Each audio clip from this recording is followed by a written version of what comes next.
តើអ្នកធ្លាប់ជួបការលំបាកក្នុងការផ្គត់ផ្គង់គ្រួសារឬទេ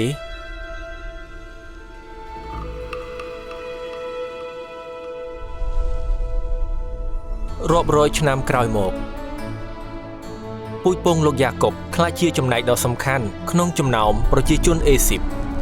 ស្ដេចដែលសោយរាជ្យនៅស្រុកអេស៊ីបចាត់ទុកពួកគេជាការគំរាមកំហែងដូច្នេះទ្រង់ដាក់ពួកគេជាទាសករនិងធ្វើឲ្យជីវិតរបស់ពួកគេរងទុក្ខពូជពងលោកយ៉ាកុបស្រែករកព្រះជាម្ចាស់ហើយទ្រង់ព្រះសន្តាប់ពួកគេតាមរយៈការដ៏អស្ចារ្យជាច្រើនព្រះជាម្ចាស់សង្គ្រោះប្រជាជនទ្រង់ពីស្រុកអេស៊ីបហើយនាំពួកគេទៅស្រុកកាណានវិញជាកន្លែងដែលពួកគេក្លាយជាជនជាតិអ៊ីស្រាអែលជនជាតិអ៊ីស្រាអែលបានសម្បូរសប្បាយមួយរយៈប៉ុន្តែចុងក្រោយមានទុរភិក្សកើតឡើងម្ដងទៀតដើម្បីមានជីវិតរស់លោកអេលីម៉ាឡេកនាងណាអូមីនិងកូនប្រុសទាំងពីររបស់ពួកគេ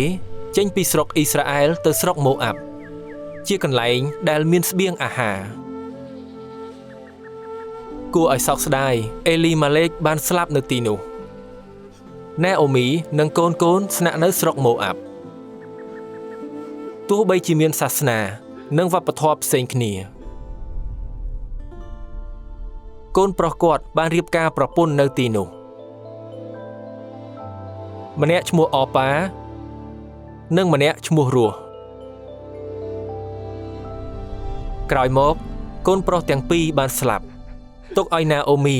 និងកូនប្រសារទាំងពីរកើតទុក្ខ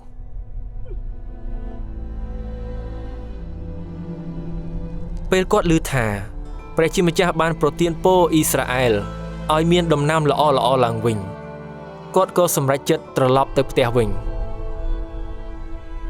តែគាត់លើកទឹកចិត្តឲ្យនាងអប៉ានិងនាងរស់ស្នាក់នៅស្រុកម៉ូអាប់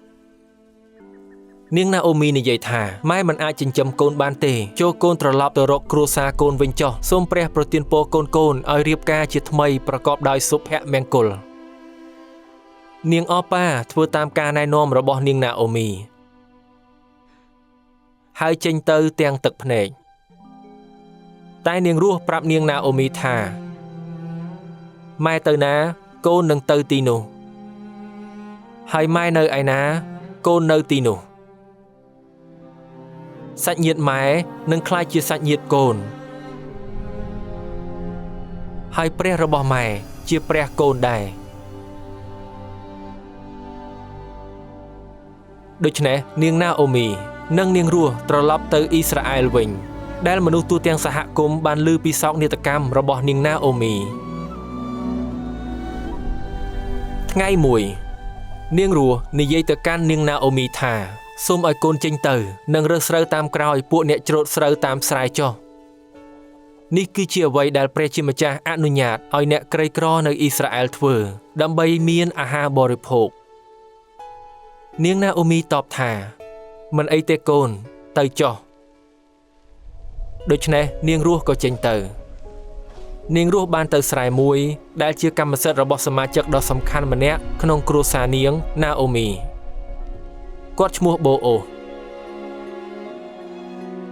គាត់បានឮពីភាពស្មោះត្រង់របស់នាងរស់ចំពោះណាអូមីនិងឃើញនាងខិតខំធ្វើការនិងមានអត្តចរិតល្អ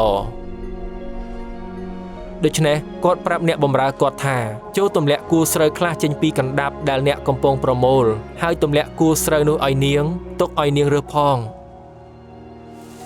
ពេលនាងរស់មកផ្ទះដោយមានគួរស្រូវជាច្រើនណាអូមីនិយាយថាថ្ងៃនេះកូនទៅរើសស្រូវទាំងនេះពីណាសូមព្រះប្រទានពរអ្នកដែលបានជួយដល់កូននៅចុងបញ្ចប់លោកបូអូសជួយសង្គ្រោះនាងណាអូមី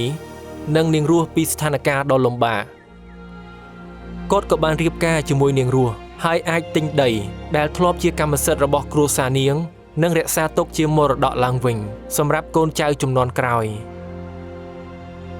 ពេលនាងរស់បង្កើតបានកូនប្រុស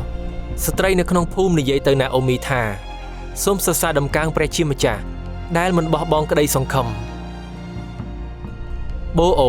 និងនាងរស់ដាក់ឈ្មោះកូនថាអូបេតដែលមានន័យថាអ្នកបម្រើព្រះជាម្ចាស់